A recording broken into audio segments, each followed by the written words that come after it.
ಮತ್ತೆ ಒಬ್ಬ ವ್ಯಕ್ತಿಗೆ 200 ರೂಪಾಯಿ ತಗೊಂತಾರೆ, ಹುಡುಗು ಕೂಡ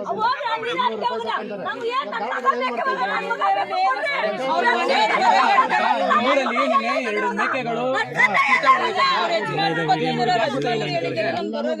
ಮತ್ತೆ ಅಲ್ಲೇ ತಡೆದಿರಿ ಆಯ್ತು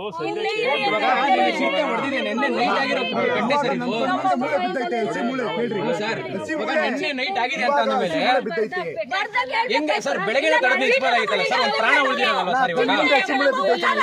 ಹೇಳಿ ಸರ್, ನೀವೇ ಹೇಳಿ ಸರ್. ಸರ್ ಅದು ಹೆಂಗೆ ನಿಮ್ಗೆ ಗಮನಕ್ಕೆ ಬರ್ತೀರಿ, ಹೆಂಗ್ ಹೊಂಟೈತಿ ಸರ್ ಅದು?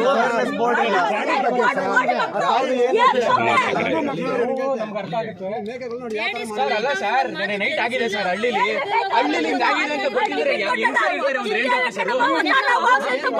ಸರ್ ಹೊಡೆದಿರ ನಾಯಿನೂ ಬೇರೆ ಯಾವ್ದು ಪ್ರಾಣಿ ಸರ್ ಹೆಂಗ್ ಗೊತ್ತಾಗಿಲ್ಲ ನಿಮ್ಗೆ? ನೆನ್ನೆ ನೈಟ್ ಗೊತ್ತಾಯ್ತು ಅಂತ ಅಂದ್ಮೇಲೆ ಬೆಳಗ್ಗೆ ಬಿಡಬಾರ್ದಲ್ವ, ಸ್ಟಾಪ್ ಮಾಡ್ಬೇಕಲ್ವಾ?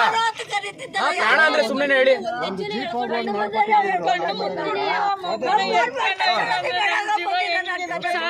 ಸರ್ ಅಂದ್ರೆ ನಮಗೆ ನೇರ ಹೊಣೆಗಾರಿಕೆ ಯಾರು ವಹಿಸ್ಕೋತಾರೆ ಅಂತ ಗೊತ್ತಾಗ್ತೀರಾ? ಈ ಜಾಗ ಬಿಟ್ಟು ಯಾರು ಕದ್ಲಂಗಿಲ್ಲ ಸರ್. ನೇರ ಹೊಣೆಗಾರಿಕೆ ಯಾರು ವಹಿಸ್ಕೋತಾರೆ? ಇದು ಸರ್ ಚಾರ್ಜ್ ಮಾಡ್ಕೊಳ್ಳಿ ಸರ್, 200 ರೂಪಾಯಿ ಪ್ರಶ್ನೆ ಇಲ್ಲ, 1000 ರೂಪಾಯಿ ಚಾರ್ಜ್ ಮಾಡ್ಲಿ, ಅದ್ರ ಪ್ರಶ್ನೆ ಅಲ್ಲ ಸರ್. ನಮ್ಗೆ ಅದ್ರ ಪ್ರಶ್ನೆ ಅಲ್ವೇ ಇಲ್ಲ. 1000 ರೂಪಾಯಿ ಅದೇ ಸರ್, 1000 ರೂಪಾಯಿ ತಗೊಳ್ಳಿ ಸರ್, ಪರವಾಗಿಲ್ಲ. ಒಟ್ಟು ಹೋಗೋರು ಹೋಯ್ತಾರೆ. ಈಗ ಮಾದಾಪುರ ಮೇಲೆ ಭಕ್ತಿ ಇರೋರು ಹೋಗೇ ಹೋಯ್ತಾರೆ ಸರ್. 1000 ರೂಪಾಯಿ ಕೊಡಿ, ಪ್ರಾಣಕ್ಕೆ ಒಂದು ಬೆಳೆ ಬೇಕಲ್ಲ ಸರ್. ಪ್ರಾಣಿಗಳಿದೆ ಎಚ್ಚರಿಕೆ ಅನ್ನೋ ಒಂದು ಬೋರ್ಡ್ ಇದೆ ಸರ್. ನಿಮ್ ಕಾನೂನಿಗೆ ಬರ್ತೀನಿ ಸರ್ ನಾನು.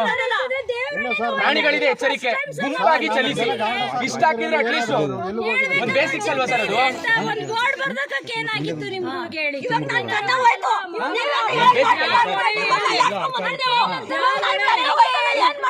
ಅದೇ ಸರ್, ನೇರ ಹೊಣೆಗಾರಿಕೆ ಯಾರು ವಹಿಸ್ಕೊತಾರೆ? ಅದು ಬೇಕು ಪ್ರಶ್ನೆ. ಪ್ರಶ್ನೆಗೆ ಅದೇ ಸರ್ ಉತ್ತರ. ನಿಮ್ಗೆ ಉತ್ತರ ಕೊಟ್ಬಿಟ್ಟು ಹೋಗಿ ಜಾಗ.